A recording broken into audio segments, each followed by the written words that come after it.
बात करते हैं उस खुदाबंद ईश्वर का जिसने हमें ये ज़िंदगी दी। और बहुत अच्छा जो आज हम कुछ विषय पे चर्चा करते हैं, जैसे कि आज हमारे सर अनूप जी आए हुए हैं और उनसे हम जानेंगे कि सच में जो सबके दिमाग में जो क्वेश्चन जो रहते हैं और सब सोचते हैं कि सच में यीशु मसीह क्या है, और यीशु मसीह को लोग एक नया नज़रिया देते हैं, एक नया मोड़ देते हैं। और बहुत सारे लोग पूछते हैं कि सच में कोई तो बताता है कि यीशु मसीह परमेश्वर है। तो इस बारे में हम भी कंफ्यूज हैं थोड़ा सा। अनूप जी काफ़ी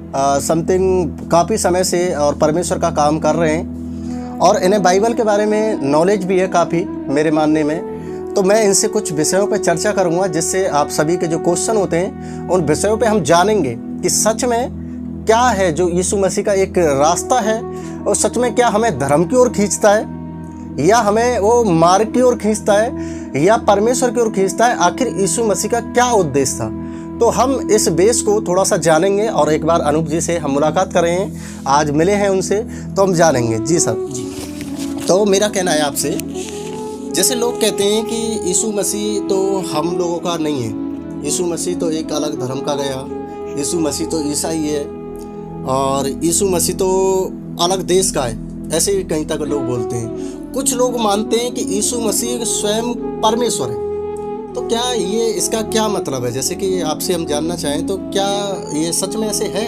देखो, एक्चुअली में नमस्कार सब लोगों के लिए। तो मैं इस बारे में थोड़ा सा बात बताना चाहूँगा कि एक्चुअली में जो अलग दुनिया के अंदर, कोई एक कंट्री के अंदर नहीं, दुनिया के अंदर जो तमाम प्रकार की विचारधाराएं चल रही हैं, हम जो हैं, जो हम यीशु प्रभु को मानते हैं, तो हमारा जो है मानने का केवल ये मुद्दा नहीं होता कि यीशु दुनिया में, जैसे दुनिया के लोग विचारधाराओं के अनुसार कि इंसानों को ईश्वर के या खुदा के रूप में देखते हैं, उस आधार से हमारा मानना नहीं है। क्योंकि जो बात जब धर्म की आती है तो पहले हमें ये जानना वास्तविकता धर्म का मतलब क्या होता है। वास्तविक, आपको याद हो, आपने पवित्र शास्त्र के अंदर पढ़ा हो, प्रभु ने एक बात की थी कि मार्ग, सत्य और जीवन मैं हूँ, है। और एक जगह पर लिखा है कि तुम परमेश्वर के धर्म की खोज करो, तुम परमेश्वर के सत्य की खोज करो। समझ रहे हैं? और देखिए, मेरे मानने के अनुसार तो यही है कि धर्म, वास्तविक जो धर्म होता है वो सत्य है, केवल सत्य ही धर्म है।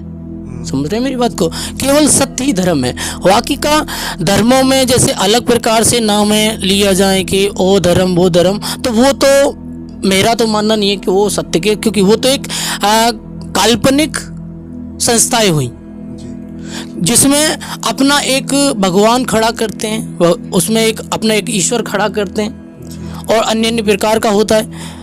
एनीवे वो चाहे कोई भी हो सकता है, क्योंकि बहुत धर्मों में तो जानवर को ईश्वर कह दिया या फिर किसी इंसान को ईश्वर कह दिया। वास्तविकता में जैसे कहते हैं कि ईश्वर जो है वो क्या है, परमेश्वर जो है वो क्या है। समझ रहे हैं? परमेश्वर, सबसे पहले तो ये जानना वो है कि परमेश्वर जो है वो वास्तविक में इंसान नहीं हो सकता। जो लोग ऐसे कहते हैं कि यीशु ईश्वर है या परमेश्वर है, वो लोग सचमुच अगर बात लिया जाए तो मैं तो किसी पर दोष तो नहीं लगाता, वर्ड ये है कि वो शायद किसी गलत विचारधारा पर है, जो एक इंसान को जो है ईश्वर का दर्जा देते हैं या ईश्वर कहते हैं। जो परमेश्वर ने अपनी कारीगरी को जो बनाया है, दुनिया, अब वो दुनिया के अंदर चाहे दुनिया के वो पुतले हो, पेड़ है या फिर पहाड़ है या कोई इंसान है या जानवर है, चाहे कोई भी क्यों ना हो, एक जगह पर यह लिखा है कि तू मेरे सिवा किसी और को ईश्वर कह के ना पूजना। ये भी विस्तार विवरण के अंदर वाक्यांश लिखा हुआ है कि तू मेरे सिवा किसी और को ईश्वर कह के ना पूजना। अब बात आ जाए आपकी, तो आप लोगों को देखो, मैं प्रभु यीशु की बात करता हूँ, मैं किसी और की बात क्यों करूँ? मैं खुद यीशु की प्रभु की ही बात करता हूँ। वो ये यीशु प्रभु, आप जब प्रेरितों के काम में पढ़ोगे तो उसमें एक बात आपको सामने आएगी कि यीशु मसीह भी एक मनुष्य था, यीशु मसीह भी एक मनुष्य था। और जो एक मनुष्य था, आप सब जानते हो, वो एक माता मरियम से पैदा हुए, लेकिन वास्तविकता में वो ईश्वर के जो है, कहते हैं कि राजा का बेटा, राजा परमेश्वर का बेटा, पर जो विचारधारा को लेते हैं वो लोग जो है कि यीशु ही परमेश्वर है, उस आधार से कि वो किसी पुरुष के द्वारा नहीं। और एक जगह पर ऐसे बोलते हैं कि मैं और मेरा पिता एक हैं। इस आधार से वो एक गलत विचारधारा लोगों के बीच डाल देते हैं कि यीशु ही परमेश्वर है, जबकि यीशु ने बहुत जगह पर अपने आप को और परमेश्वर को अलग अलग दिखाया है। कई जगह पर आप चाहो तो खोल सकते हो, थोड़ा पवित्र शास्त्र से खूब जानेंगे। आप खोलिए, यूहन्ना की पत्री खोलो। क्योंकि परमेश्वर ने जगत से ऐसा प्रेम रखा कि उसने अपना इकलौता पुत्र दे दिया। बस आपने यहाँ पर एक बात ली होगी कि इकलौता बेटा जी। समझ रहे हैं? इसका मतलब सृजन हुआ है, इकलौता बेटा। इकलौते की जब बात आ रही है, समझ रहे हैं, इकलौते की जब बात आ रही है, इकलौता बेटे की बात आ रही है, तो इसका मतलब कोई है उसको जो उसका सृजन किया है। आगे का वचन और पढ़ेंगे थोड़ा सा, तो आपको एक बात जरूर समझ में आएगा कि जो है एक मिनट में बताते हैं। यूहन्ना 1:14 वचन पढ़ो। यूहन्ना 1:14 वचन पढ़ो। पढ़े जी। और वचन देहधारी हुआ और अनुग्रह और सच्चाई से परिपूर्ण होकर हमारे बीच में डेरा किया जी। और हमने उसकी ऐसी महिमा देखी जैसे पिता के इकलौते पुत्र की महिमा। इकलौता पुत्र, यहाँ पर भी बात क्या आ रही है? इकलौता पुत्र, कहीं ये चीज नहीं आ रहा है ना भी कि वो परमेश्वर या ईश्वर कोई बात आ रही है? एक और की पत्री 31।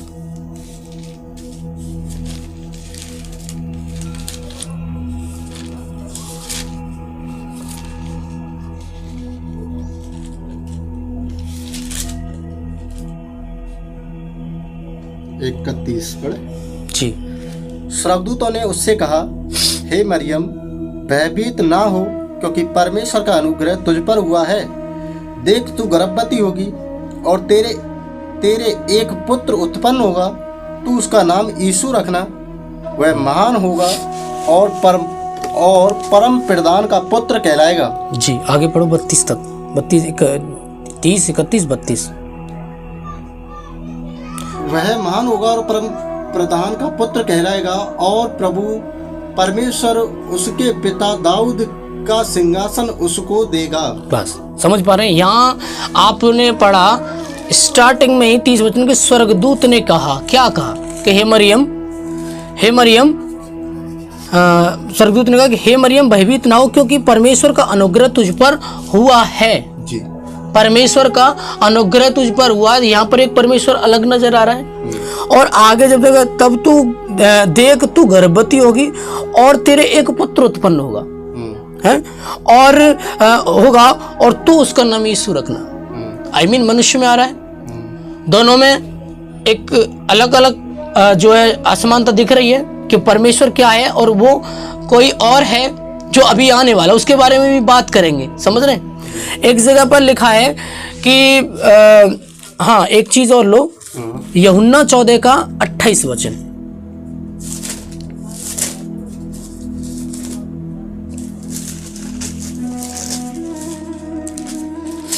यूहन्ना 14:28।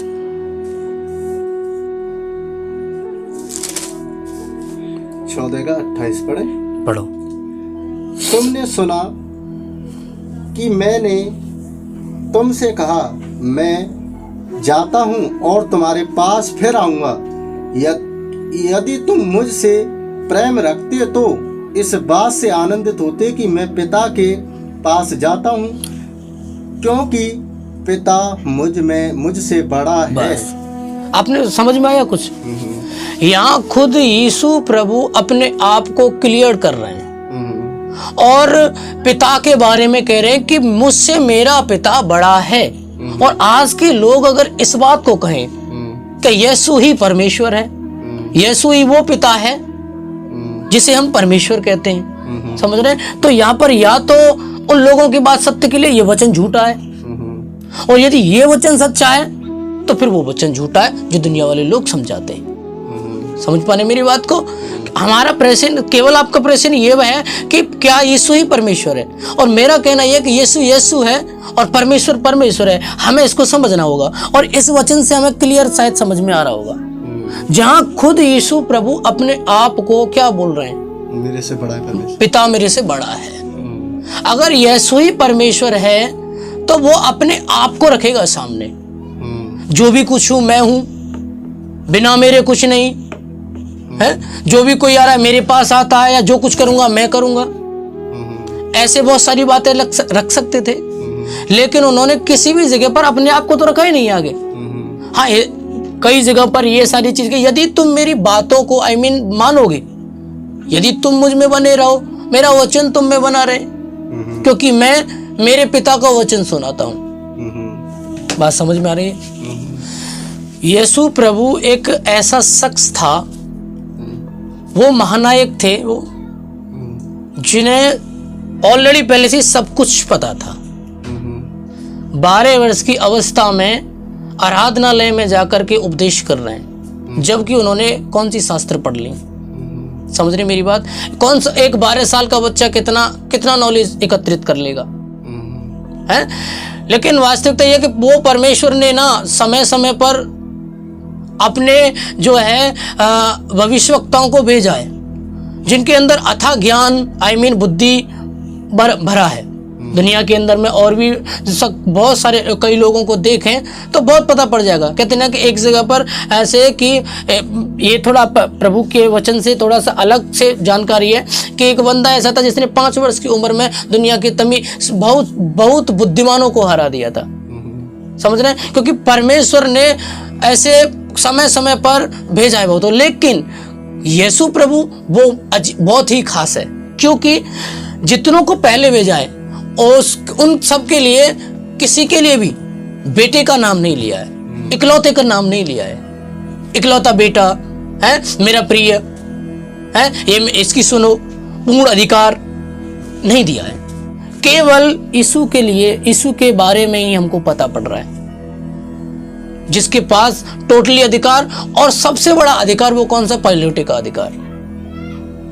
एक पिता का सबसे बड़ा बेटा होता है पैलाटा, उसी को तो कहते हैं। दुनिया और परमेश्वर,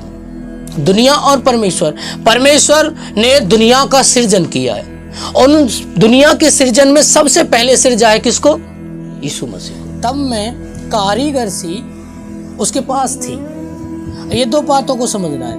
मैं कारीगर सी, एक तो ये है, और एक उसके पास थी। इसका मतलब कोई और है जिसके लिए ये हेल्प कर रही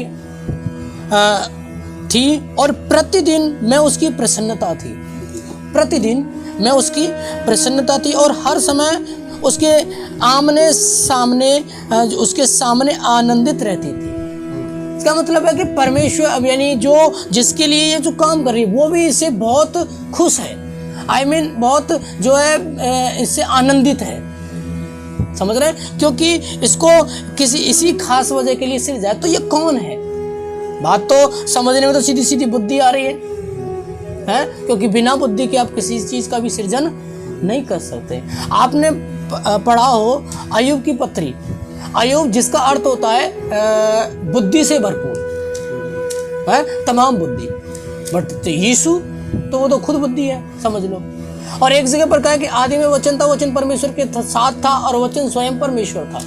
तो एक तो वचन स्वयं परमेश्वर है ही, है ना? समझ में? जो परमेश्वर है वो तो परमेश्वर है ही। आदि में जो वचन था, जो आप जिसको समझ रहे हो, और वचन परमेश्वर के साथ था, ये वही परमेश्वर का वचन है। जिससे आप कहें तो आत्मिक भाव पर यीशु वो वचन है जो परमेश्वर के साथ साथ सब कुछ सृजन करा रहा था। और दृश्य भाव में जो मनुष्य में वो हमारा रब्बी गुरु स्वामी है। समझ रहे? क्योंकि मनुष्यों में हम परमेश्वर तो नहीं कह सकते, गुरु हो सकता है, क्योंकि गुरु का अर्थ है अंधकार से उजाले की ओर लाने वाला। यीशु ने क्या किया? जितने भी लोग अंधकार में पड़े थे उनको कहा, मार्गदर्शन किया और उनको उजाले में, तभी तो कहा मार्ग सत्य जीवन मैं हूं, बिना मेरे द्वारा कोई कहां नहीं पहुंच सकता पिता के पास, पिता तक नहीं पहुंच सकता, क्योंकि मैं वो चाबी हूं, मैं वो रास्ता हूं। समझ पा रहे हैं मेरी बात को? मैं वो रास्ता हूं। इसलिए तो जो यीशु प्रभु है वो हमारा गुरु है, वो रब्बी, रब्बी कहते हैं ना यहूदियों में, रब्बी भाषा, आई मीन लैंग्वेजों के आधार से आप कुछ भी एनीवे चलेगा, वो किसी भाषा में कुछ कहते हैं, किसी में कुछ कहते हैं। तो वास्तविकता में हम उनको प्रभु, आई मीन प्रभु, रब्बी, गुरु कहना, वट परमेश्वर कहना, उस वचन का अनादर होगा जो व्यवस्था विवरण में लिखा है कि तू मेरे सिवा किसी और को ईश्वर कह के ना पूजना। समझ रहे हैं? किसी को ईश्वर कह के ना मानना। यदि तू ऐसा करता है तो उसी क्षण उस वचन को तोड़ता है फिर तो, क्योंकि पाप क्या है? वचन तोड़ना। आदम अब्बा ने ऐसा कौन सा पाप किया था? आई मीन ऐसा क्या काम किया था जो पाप हो गया? उन्होंने कोई ये तो नहीं कि व्यभिचार किया हो है, या चोरी की हो, या कोई और बात की हो। उन्होंने क्या किया था? परमेश्वर की आज्ञा तोड़ी थी, और जैसे ही आज्ञा टूटी पाप आ गया। ऐसे जब जब लोग परमेश्वर की आज्ञा तोड़ते हैं तो पाप आता है, पाप का जन्म होता है। समझ रहे मेरी बात को? पाप तो यीशु प्रभु, अभी लोगों ने चर्चों में ऐसे पोस्टर लगा रखे हैं, मूर्तियां लगा रखी हैं, वो क्या कर रहे हैं? मूर्त के सामने झुक रहे? नहीं झुक रहे। क्या यीशु ने कहा तुम मेरे सामने झुको? है? उन्होंने क्या कहा कि पिता से जो कुछ कहो पिता से कहो, जैसा मैं करता हूं वैसा तुम करो, जैसा मैं करता हूं वैसा तुम करो। वो किसके सामने झुक रहा है? वो उसी के सामने झुकाना सिखा रहा है। तो इसलिए जो बात आती है कि साफ साफ वो ये कि यीशु मसीह हमारा प्रभु है, स्वामी है, गुरु है, परमेश्वर नहीं। एक दूसरे भाव से कि वो परमेश्वर का बेटा है, जैसे कहते हैं कलेक्टर का बेटा, तो उससे भी बेटे से भी कलेक्टर ही कहते हैं, कलेक्टर साहब नमस्कार। समझ रहे हैं? या प्रधान है तो प्रधान का बेटा होता तो उस बेटे से भी प्रधान जी नमस्कार करते हैं। लेकिन प्रधान जी नमस्कार उस समय किया तो प्रधान तो नहीं हो गया वास्तविक। प्रधान जो है वो प्रधान है। बाप के मरने के बाद बेटा उस पदवी पर पहुंचता है, लेकिन जब बाप के जीते जी और टोटली अधिकार उसको नहीं मिल सकता। इसलिए यीशु प्रभु हमारा प्रभु है, हमारा उद्धार करता है, और उसके सिवा सचमुच उसके सिवाय हम कोई भी जो है शायद नहीं बच सकता। समझ रहे हैं? पाप के दलदल से नहीं बच सकता। वाकई का परमेश्वर परमेश्वर है। परमेश्वर एक अदृश्य शक्ति जो खुद किसी को दिखाई नहीं देती है, वो हमारा पिता है। आपने पढ़ा हो जब यीशु प्रभु ने बपतिस्मा लिया तो तुरंत आकाश से आकाशवाणी हुई। क्या आकाशवाणी हुई? ये मेरा प्रिय पुत्र है। ये आकाशवाणी किसकी हो रही है? क्या वो दृश्य रूप में नहीं आ सकता है? क्या वो दृश्य रूप में आके नहीं बोल सकता? लेकिन ये आकाशवाणी हुई, ये यहोवा परमेश्वर की आवाज है। समझ रहे हैं? ये यहोवा परमेश्वर की आवाज है, और उसने बोला है कि ये मेरा पुत्र है, ये मेरा प्रिय पुत्र है, इसकी सुनो, इस पर विश्वास करो। तो जो आपने जो पूछा, तो मेरे मानने से तो यही है कि यीशु यीशु है, परमेश्वर परमेश्वर है। ये दोनों एक नहीं, समझ रहे? लेकिन समझने पर एक वचन के द्वारा कि पिता मुझ में और मैं पिता में हूँ, समझ रहे? उस आधार से दोनों एक है। लेकिन यीशु एक अलग और परमेश्वर एक अलग स्थिति, यानी बराबर नहीं, एक दूसरे में